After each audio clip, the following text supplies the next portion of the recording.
나는 오랫동안 사람들이 말하는 체력의 한계라는 말을 믿지 않았다. 몸은 쓰면 단련되고 버티면 따라온다고 생각했다. 젊었을 때 나는 그렇게 살아왔고 실제로 그렇게 버텨왔다. 밤을 새워도 괜찮았고 며칠을 굶어도 일은 돌아갔다. 그래서 나는 스스로에게 말하곤 했다. 아직은 괜찮다. 아직은 밀어붙일 수 있다. 하지만 어느 순간부터 이상한 신호가 오기 시작했다. 몸이 먼저가 아니었다. 판단이 늦어졌다. 결정 앞에서 망설이는 시간이 길어졌고 예전 같으면 단번에 내렸을 선택을 몇 번이고 되짚게 되었다. 그때 나는 처음으로 깨달았다. 50이 넘어서 가장 먼저 무너지는 것은 체력이 아니라 판단력이란 사실을 말이다. 사람들은 나이가 들면 몸이 말을 안 듣는다고 하지만 진짜 문제는 몸이 아니라 자기 신호를 무시하는 습관이다. 나는 수없이 현장에서 무시당했다. 그건 불가능합니다라는 말을 들을 때마다 분노가 치밀었고 그 분노로 다시 밀어붙였다. 그 방식은 젊을 때는 통했다. 분노는 연료였고 무시는 추진력이었다. 그러나 시간이 흐르자 그 연료는 점점 나를 태우기 시작했다. 무시를 당해도 예전처럼 즉각 반응하지 못했고 화가 나도 바로 결단으로 이어지지 않았다. 그때 나는 또 다른 굴욕을 느꼈다. 남에게 무시당하는 굴욕이 아니라 나 자신이 나를 제대로 읽지 못하고 있다는 굴욕이었다. 몸은 이미 신호를 보내고 있었고 머리는 경고를 하고 있었지만 나는 여전히 예전의 방식만을 고집하고 있었다. 침착해지지 않으면 안 된다는 걸 알면서도 나는 스스로에게 조금만 더라는 말을 반복했다. 그 조금만 더가 쌓이면서 판단은 흐려지고 결정은 늦어졌다. 나는 그때서야 멈춰서서 생각했다. 문제는 나이가 아니다. 문제는 지금까지 나를 여기까지 데려온 방식이 앞으로도 나를 데려다 줄 것이라고 착각하는 태도다. 사람은 자신의 성공 경험에 가장 쉽게 발목을 잡힌다. 나는 그 사실을 누구보다 뼈아프게 배웠다. 더 이상 분노로 결정을 내릴 수 없는 시점, 더 이상 오기로 버틸 수 없는 시점이 분명히 존재한다. 그 시점을 인정하지 않는 것이야말로 가장 큰 실패였다. 나는 그날 이후 스스로에게 새로운 기준을 세웠다. 빨리 결정하는 것이 능력이 아니라 정확히 멈출 줄 아는 것이 능력이라는 기준이다. 예전에는 속도가 나를 살렸다면 이제는 방향이 나를 살려야 했다. 판단이 흐려질 때 가장 먼저 해야 할 일은 더 뛰는 것이 아니라 한 발 물러서서 자신을 관찰하는 일이라는 것도 그때 알았다. 50이라는 나이는 끝이 아니다. 그러나 아무 생각 없이 넘기기에는 너무 중요한 갈림길이다. 이 갈림길에서 많은 사람들이 과거의 방식에 매달린다. 아직 할 수 있다. 아직 버틸 수 있다. 아직은 괜찮다고 스스로를 설득한다. 나도 그렇게 했다. 그리고 그 대가를 치렀다. 판단은 늦어졌고 기회는 조용히 지나갔다. 그때 나는 분노를 내려놓고 침착해지는 법을 배웠다. 감정이 아니라 신호를 읽는 법을, 오기가 아니라 기준으로 결정하는 법을 말이다. 이것이 내가 50을 넘어서 처음으로 다시 배운 교훈이었다. 멈추지 않기 위해서가 아니라 잘 가기 위해서 멈추는 용기. 이 용기를 가지지 못하면 그 다음 선택은 이미 어긋나 있기 마련이다. 그래서 나는 지금도 말한다. 몸을 탓하기 전에 판단을 점검하라. 피로를 탓하기 전에 자신의 고집을 의심하라. 그 순간이 바로 다음 인생으로 넘어가기 직전의 신호이기 때문이다. 그리고 그 신호를 알아차렸을 때 비로소 나는 다음 선택을 할 준비가 되어 있었다. 나는 돈이 없어서 두려웠던 적보다 돈을 어떻게 대해야 하는지 몰라서 흔들렸던 순간을 더 많이 기억한다. 사람들은 50이 넘으면 돈 걱정을 줄여야 한다고 말하지만 나는 그 말에 동의하지 않는다. 걱정의 크기는 돈의 액수가 아니라 태도에서 나오기 때문이다. 젊을 때 나는 돈을 목표로 삼지 않았다. 살아남기 위해 벌었고 버티기 위해 쥐었다. 그래서 손에 쥔 돈은 늘 불안의 형태를 띠고 있었다. 잃으면 끝이라는 생각, 모자라면 무너진다는 공포. 그 공포는 나를 움직이게 했지만 동시에 나를 조급하게 만들었다. 문제는 그 태도가 50을 넘어도 그대로 남아있었던 것이다. 이미 벌어본 사람, 이미 잃어본 사람에게 돈은 숫자가 아니다. 기억이다. 실패의 기억이고 굴욕의 기억이다. 그래서 나는 돈 앞에서 지나치게 경직되어 있었다. 써야 할 때 쓰지 못했고 결단해야 할 순간에 계산부터 했다. 그 결과는 늘 비슷했다. 기회는 지나가고 남는 것은 그때 왜 그랬을까라는 질문뿐이었다. 나는 어느 날 스스로에게 물었다. 돈을 지키는 것이 목적이었나? 아니면 인생을 움직이기 위한 수단이었나? 그 질문 앞에서 나는 쉽게 대답하지 못했다.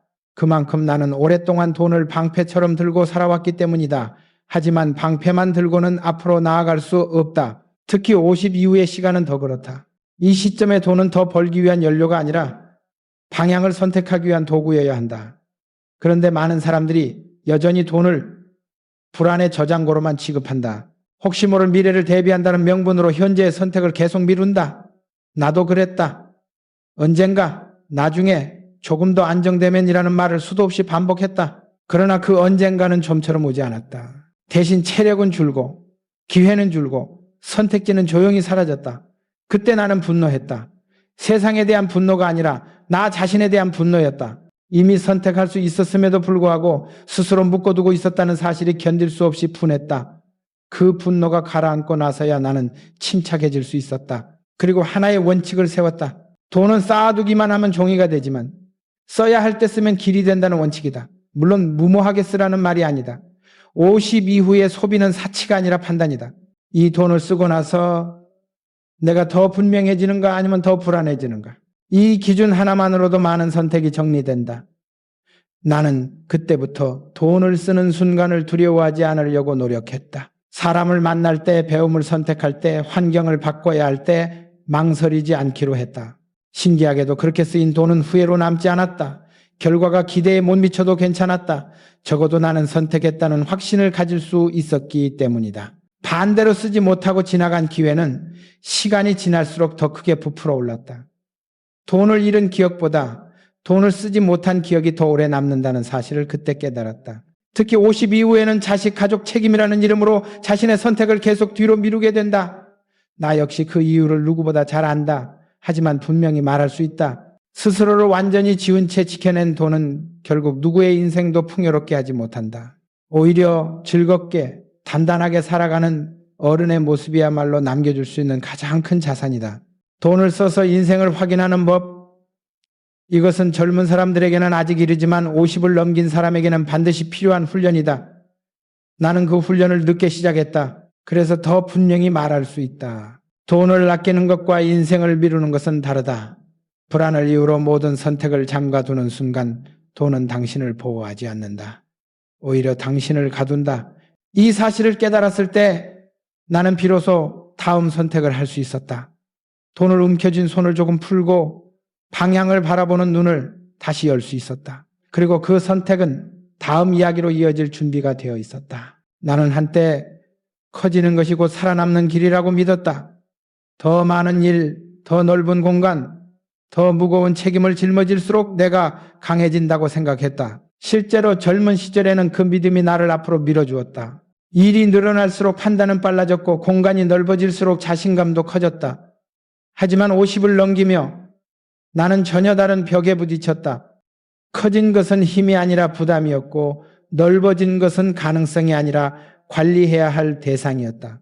어느 날 문득 나는 스스로에게 물었다. 이 모든 것을 지금의 내가 감당하고 있는가? 아니면 과거에 내가 쌓아놓은 것을 관성으로 끌고 가고 있는가? 답은 분명했다. 나는 이미 확장의 속도를 잃고 있었고 정돈의 필요를 외면하고 있었다. 그때 나는 처음으로 줄이는 결정이 얼마나 어려운지 알았다. 늘 더 하라고 배워왔지 덜 하라고 배운 적은 없었기 때문이다. 사람들은 정리를 포기라고 부른다. 그러나 내가 배운 정리는 포기가 아니라 전략이었다. 불필요한 일을 끊지 않으면 중요한 판단이 흐려진다. 관리하지 못하는 공간은 생각을 무겁게 만들고 쌓아둔 물건은 결단을 늦춘다. 나는 그 사실을 너무 늦게 인정했다. 이미 굴러가고 있는 구조를 멈추는 일은 쉽지 않았다. 주변에서는 왜 굳이 건드리냐고 물었고 나는 그 질문 앞에서 잠시 분노했다. 아직도 할 수 있는데 왜 멈추느냐는 시선, 아직도 충분한데 왜 줄이느냐는 평가, 그 시선은 익숙했다. 하지만 이번에는 예전처럼 맞서 싸우지 않았다. 침착해지기로 했다. 그리고 판단했다. 근데 지금 나에게 필요한 것은 더 많은 성취가 아니라 더 명확한 구조라는 것을 나는 하나씩 손을 댔다. 당장 결과가 나지 않는 일부터 정리했고 나 아닌 다른 사람이 더 잘할 수 있는 일은 과감히 내려놓았다. 공간도 마찬가지였다. 언젠가 쓸지 모른다는 이유로 남겨두었던 것들을 다시 보았다. 그 물건들은 대부분 과거의 나를 붙잡고 있을 뿐 지금의 나를 도와주지 않았다. 그것을 인정하는 순간 마음 한구석에서 묘한 굴욕이 올라왔다.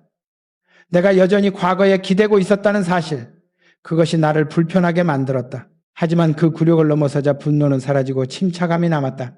정리된 공간에서는 생각이 짧아졌고 결정은 선명해졌다. 나는 그때 깨달았다. 50 이후의 인생에서는 확장이 아니라 정돈이 속도를 만든다는 사실을, 짐이 줄어들수록 방향은 또렷해지고 판단의 기준은 단순해진다. 무엇을 더 가질 것인가가 아니라 무엇을 끝낼 것인가를 정하는 시기라는 것도 그때 알았다. 많은 사람들이 정리를 나중으로 미룬다. 시간이 생기면, 여유가 생기면 하겠다고 말한다. 그러나 정리는 시간이 남아서 하는 일이 아니다.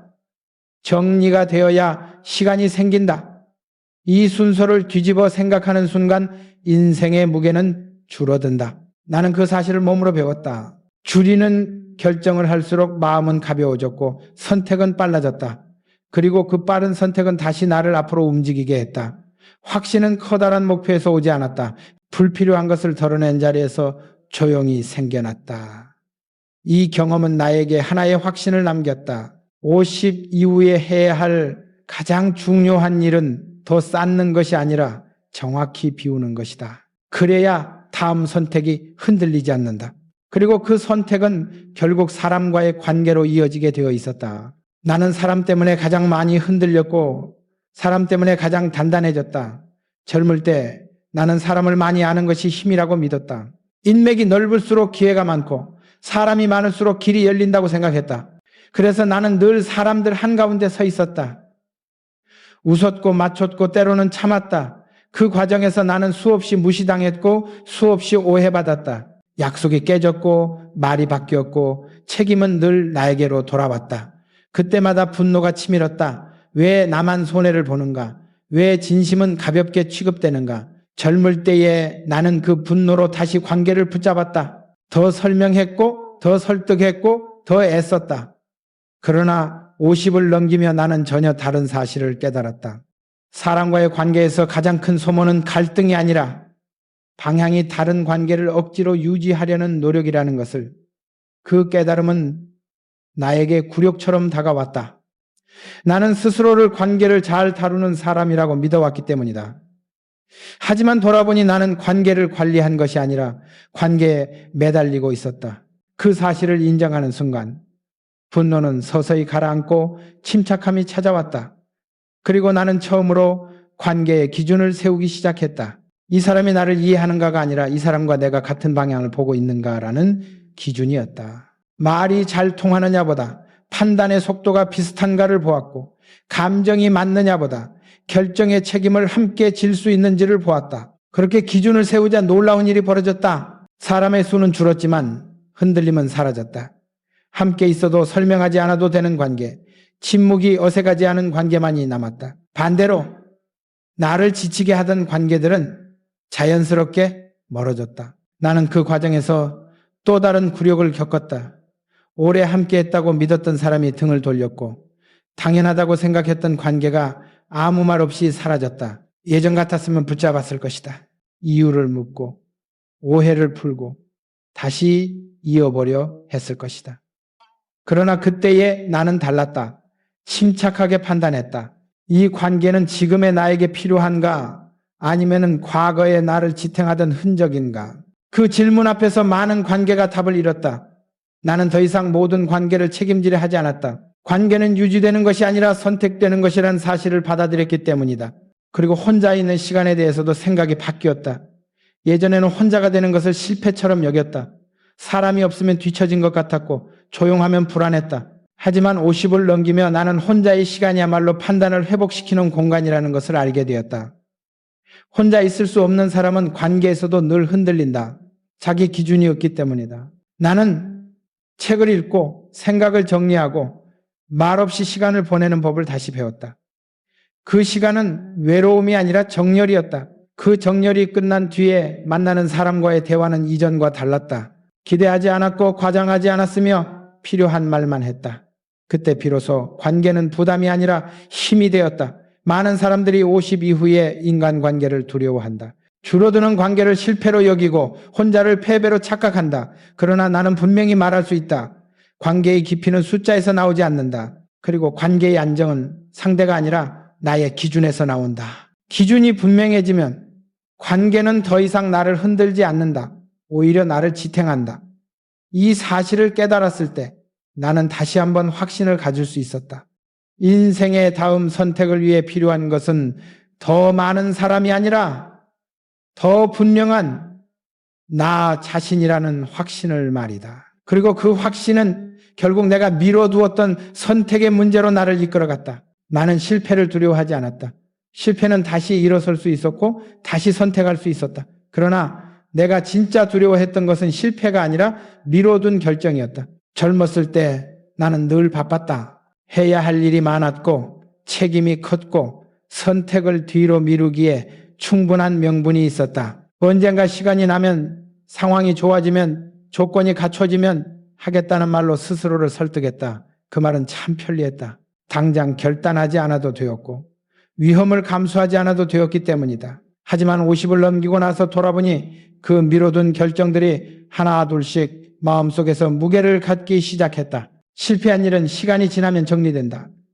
이유가 있고 배운 것이 남는다. 그러나 하지 않은 일은 그렇지 않다. 아무 일도 일어나지 않았기 때문에 아무 교훈도 남지 않는다. 대신 질문만 남는다. 그때 왜 하지 않았을까? 그 선택을 했다면 지금은 어떻게 달라졌을까? 이 질문은 조용하지만 끈질기다. 밤이 되면 더 선명해지고 선택의 순간마다 나를 붙잡는다. 나는 그 질문 앞에서 여러 번 분노했다. 상황이 나빴다고, 여건이 안 됐다고, 내가 잘못한 것은 아니라고 스스로를 변호했다. 그러나 그 분노가 가라앉고 나면은 남는 것은 하나였다. 선택하지 않은 책임 역시 나에게 있다는 사실이었다. 그 책임을 인정하는 순간 나는 비로소 침착해질 수 있었다. 그리고 결단에 대해 다시 생각하게 되었다. 결단이란 성공을 보장하는 선택이 아니라 후회를 줄이는 선택이라는 것을 많은 사람들이 도전은 젊을 때나 하는 것이라고 말한다. 그러나 내가 보기에는 도전은 나이와 상관없고 미루는 습관만이 나이를 만든다. 50 이후의 도전은 화려할 필요가 없다. 남에게 증명할 필요도 없다. 중요한 것은 스스로에게 더 이상 변명을 하지 않는 것이다. 나는 작은 선택부터 다시 시작했다. 결과를 계산하지 않고 완벽을 기대하지 않고 그저 해보는 선택. 그 선택들은 세상을 뒤집지 않았지만 내 마음의 방향을 바꾸었다. 하고 싶었지만 미뤄두었던 일에 손을 대자 마음속에서 묘한 안정감이 생겼다. 실패해도 괜찮았다. 적어도 나는 더 이상 그 질문에 시달리지 않았기 때문이다. 왜 안 했을까라는 질문 대신 해봤다는 사실이 남았다. 그리고 그 사실은 생각보다 큰 힘이 되었다. 많은 사람들이 도전을 두려워하는 이유는 실패가 아니라 체면이다. 나이에 맞지 않다는 시선, 지금 와서 무슨 소리냐는 평가, 나 역시 그런 시선을 수없이 경험했다. 그러나 냉정하게 말하자면 그 시선은 내 인생을 대신 살아주지 않는다. 선택하지 않은 인생의 무게는 결국 내가 감당해야 한다. 이 단순한 사실을 받아들이는데 나는 오랜 시간이 걸렸다. 하지만 받아들이고 나니 길은 분명해졌다. 잘할 수 있는가 보다. 지금 해야 하는가를 먼저 묻기 시작했다. 이 질문은 많은 결정을 빠르게 만들었다. 50 이후에는 완벽한 타이밍은 오지 않는다. 오히려 지금이 아니면 영영 오지 않는 선택들이 많다. 나는 그 사실을 너무 늦게 배웠다. 그래서 더 분명히 말할 수 있다. 미뤄둔 결정은 시간이 지나면 사라지지 않는다. 오히려 더 큰 후회로 돌아온다. 반대로 작은 도전은 실패해도 흔적을 남긴다. 그 흔적이 다음 선택의 기준이 된다. 이 기준이 생기자 나는 다시 앞으로 나아갈 수 있었다. 그리고 그 과정에서 한 가지 더 깨달은 것이 있었다. 내가 미뤄왔던 가장 중요한 선택은 일이나 도전이 아니라 가까운 사람들에게 마음을 전하는 일이었다는 사실을, 그 깨달음은 다음 이야기로 나를 이끌고 있었다. 나는 늘 가족을 핑계로 삼아왔다. 책임이라는 말은 참 편리했다. 바쁘다는 이유로, 지금은 때가 아니라는 이유로 더 안정되면 하겠다는 말로 마음을 뒤로 밀었다.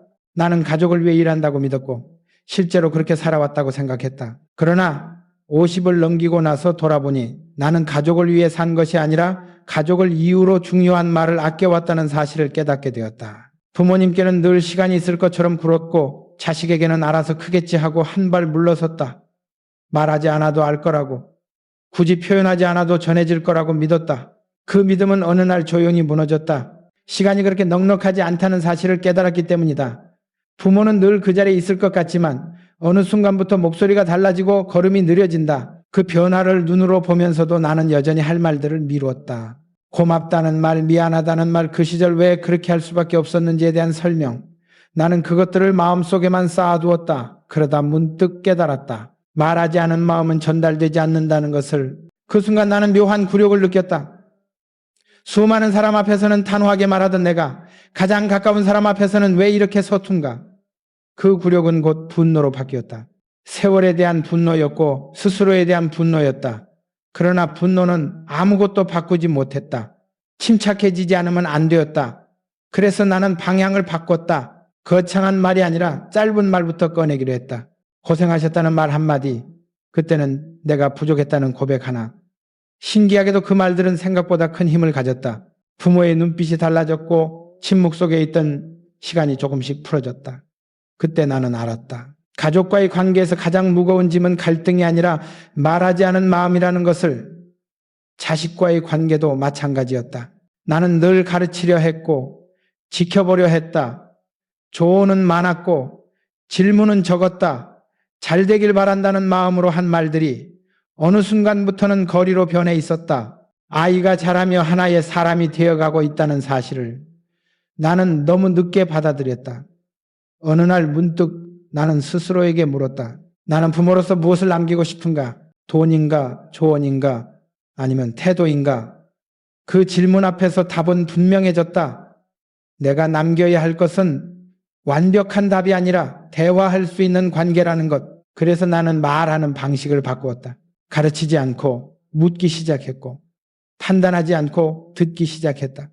쉽지 않았다. 침묵이 어색했고 생각이 달라도 참아야 했다. 그 과정에서 또 한 번의 굴욕을 느꼈다. 내가 항상 옳지 않다는 사실을 인정해야 했기 때문이다. 하지만 그 굴욕을 넘어서자 관계는 달라졌다. 아이의 눈빛이 달라졌고 대화의 온도가 바뀌었다. 가족과의 관계는 투자와 다르다. 나중을 기약할 수 없다. 오늘 하지 않으면 영영 기회가 오지 않을 수도 있다. 이 사실을 나는 너무 늦게 배웠다. 그래서 지금 나는 분명히 말한다. 가족과의 관계에서 미루는 것은 가장 위험한 선택이다. 바쁠수록 말이 막힐수록 더 짧게라도 표현해야 한다. 완벽한 말이 아니라 지금의 진심이면 충분하다. 말하지 않은 감사는 전달되지 않고 미뤄둔 마음은 오해로 남는다. 이 단순한 진실을 받아들이는데 나는 많은 시간을 썼다. 하지만 받아들이고 나니 한 가지 확신이 생겼다. 인생의 후반으로 갈수록 중요한 것은 더 멀리 가는 것이 아니라 가까운 사람들과의 거리를 바로 세우는 일이라는 확신이다. 이 확신은 나를 한층 조용하게 만들었고 동시에 단단하게 만들었다. 그리고 그 단단함은 내가 앞으로 어떤 기준으로 인생을 정리해야 하는지를 분명히 가리키고 있었다. 나는 오랫동안 속도를 믿었다. 빨리 판단하고 빨리 움직이고 남들보다 한 발 앞서가는 것이 곧 경쟁력이라고 생각했다. 실제로 그 속도는 나를 여기까지 데려왔다. 그러나 50을 넘어서며 나는 또 하나의 사실과 마주했다. 속도는 방향이 맞을 때만 힘이 된다는 사실이다. 방향이 흔들리면 속도는 오히려 나를 더 멀리 빗나가게 만든다. 나는 그 빗나감을 여러 번 경험했다. 바쁘게 움직였지만 마음은 늘 불안했고 성과는 있었지만 확신은 없었다. 그 불안은 어느 순간부터 나를 조급하게 만들었고 조급함은 다시 판단을 흐리게 했다. 이 악순환을 끊지 않으면 안 된다는 것을 깨달았을 때 나는 처음으로 인생의 속도를 줄이기로 결심했다. 멈추는 것이 아니라 방향을 확정하기 위해서였다. 많은 사람들이 50 이후를 내려놓는 시기라고 말한다. 그러나 내가 보기에는 이 시기는 가장 냉정해질 수 있는 시기다. 이미 해본 것과 해보지 않은 것을 구분할 수 있고 나에게 맞는 것과 맞지 않는 것을 구별할 수 있는 경험이 쌓여 있기 때문이다. 문제는 그 경험을 정리하지 않으면 오히려 혼란만 커진다는 점이다. 나는 그 혼란 속에서 하나의 기준을 세웠다. 이 선택이 나를 분주하게 만드는가 아니면 단순하게 만드는가. 이 질문은 놀라울 정도로 많은 결정을 걸러냈다. 불필요한 일, 불필요한 관계, 불필요한 욕심이 하나둘씩 정리되었다. 그 과정에서 나는 또 한 번의 굴욕을 느꼈다. 예전 같으면 당연히 손에 쥐었을 기회를 스스로 내려놓아야 했기 때문이다. 주변에서는 왜 굳이 그만두느냐고 물었고 나는 그 질문 앞에서 잠시 흔들렸다. 그러나 침착해지자 답은 분명했다. 지금의 나에게 그 기회는 성장보다 소모를 안겨줄 뿐이라는 판단이었다. 이 판단을 내릴 수 있게 된 것이 바로 50 이후의 힘이었다. 젊을 때는 더 많은 것을 얻기 위해 버렸다면 이제는 더 중요한 것을 지키기 위해 내려놓는 법을 배우게 된다. 나는 이 기준을 삶의 여러 영역에 적용했다. 일의 방식, 사람을 대하는 태도, 하루를 사용하는 리듬까지. 신기하게도 기준이 하나로 정리되자 삶은 복잡해지지 않았다. 오히려 더 단단해졌다. 선택의 수는 줄었지만 선택의 무게는 가벼워졌다. 왜 이 길을 가는지 스스로 설명할 수 있었기 때문이다. 확신이란 거창한 목표에서 나오는 것이 아니다. 반복되는 선택이 하나의 방향을 가리킬 때 생긴다. 나는 그 확신을 늦게 얻었다. 그러나 늦게 얻은 만큼 쉽게 흔들리지 않았다. 이제 나는 누군가의 기준에 맞추기 위해 서두르지 않는다. 비교하지 않고 조급해하지 않는다. 그 대신 매번 같은 질문을 던진다. 이 선택이 나를 어떤 사람으로 남게 하는가? 이 질문은 나를 조용히 하지만 동시에 강하게 만든다. 50 이후의 인생은 속도를 겨루는 경주가 아니다. 방향을 확인하는 항해다. 파도가 잔잔하다고 해서 안심할 수 없고 바람이 세다고 해서 포기할 필요도 없다. 중요한 것은 내가 어디를 향하고 있는지 스스로 알고 있는가이다. 이 사실을 깨달았을 때 나는 비로소 지난 선택들을 하나의 선으로 연결할 수 있었다. 그 선은 완벽하지 않았지만 분명한 방향을 가지고 있었다. 그리고 이제 남은 것은 그 방향을 끝까지 지켜내는 일뿐이었다. 이 마지막 기준이 내가 전하고 싶은 이야기의 핵심이었고 다음 결론으로 나아갈 준비가 되어 있었다. 나는 이제 인생을 되돌려 붙잡으려 하지 않는다. 젊은 날의 선택을 미워하지도 않고 놓쳐버린 순간을 과장하지도 않는다. 다만 분명히 말할 수 있는 것이 있다. 인생의 후반으로 갈수록 중요한 것은 새로 무엇을 얻느냐가 아니라 어떤 기준을 끝까지 지키느냐라는 사실이다. 나는 수많은 갈림길에서 흔들렸고 때로는 틀렸으며 때로는 너무 늦게 깨달았다. 그러나 그 모든 경험을 지나오며 하나의 원칙만은 분명해졌다. 선택은 감정으로 내리면 흔들리고 기준으로 내리면 남는다는 원칙이다. 분노로 밀어붙이던 시절도 있었고 불안 때문에 움켜쥐던 시절도 있었다. 그때의 나는 늘 바빴지만 마음은 늘 불안했다. 그러나 판단의 기준을 세운 뒤부터는 상황이 달라졌다. 모든 선택을 설명할 수는 없었지만 적어도 스스로에게 납득할 수는 있었다. 이 납득이야말로 인생 후반을 지탱하는 힘이다. 사람들은 후회 없는 인생을 꿈꾼다. 하지만 나는 감히 말한다. 후회 없는 인생은 없다. 다만 후회에 끌려다니지 않는 인생은 만들 수 있다. 그 차이는 아주 작다. 선택의 순간에 스스로에게 질문을 던졌는가 아니면 습관대로 반응했는가, 이 차이가 쌓이면 인생의 방향은 전혀 다른 곳으로 흘러간다. 나는 이제 선택을 서두르지 않는다. 그러나 미루지도 않는다. 충분히 생각하되 기준이 서면 즉시 움직인다. 이 리듬이 나를 가장 편안하게 만들었다. 젊은 시절에는 이해하지 못했던 침착함이 이제는 나의 가장 큰 무기가 되었다. 50 이후의 인생은 줄어드는 시간이 아니라 농축되는 시간이다. 불필요한 것을 덜어낼수록 본질은 또렷해지고 방향은 흔들리지 않는다. 내가 평생 배워온 것은 단 하나다. 인생은 길이가 아니라 밀도라는 것. 얼마나 오래 살았는가 보다 어떤 기준으로 살아왔는가가 마지막에 남는다. 그래서 나는 지금도 매일 묻는다. 오늘의 선택은 나를 더 단단하게 만드는가 아니면 다시 흔들리게 만드는가? 이 질문 앞에서는 변명도 핑계도 통하지 않는다. 그리고 이 질문이 있는 한 나는 길을 잃지 않는다. 여기까지 나의 이야기를 들어준 당신에게 나는 조용히 고개를 숙인다. 끝까지 귀를 기울여 주셔서 고맙다. 오늘의 이 말들이 당장 삶을 바꾸지 않아도 괜찮다. 다만 어느 선택의 순간에 잠시 떠올라 당신의 발걸음을 바로 세우는 기준이 되기를 바란다. 인생은 아직 끝나지 않았다. 판단할 시간도 선택할 시간도 남아있다. 다음 이야기에서는 그 기준을 일상의 작은 순간에서 어떻게 지켜낼 수 있는지에 대해 조금 더 나누고 싶다. 오늘은 여기까지다.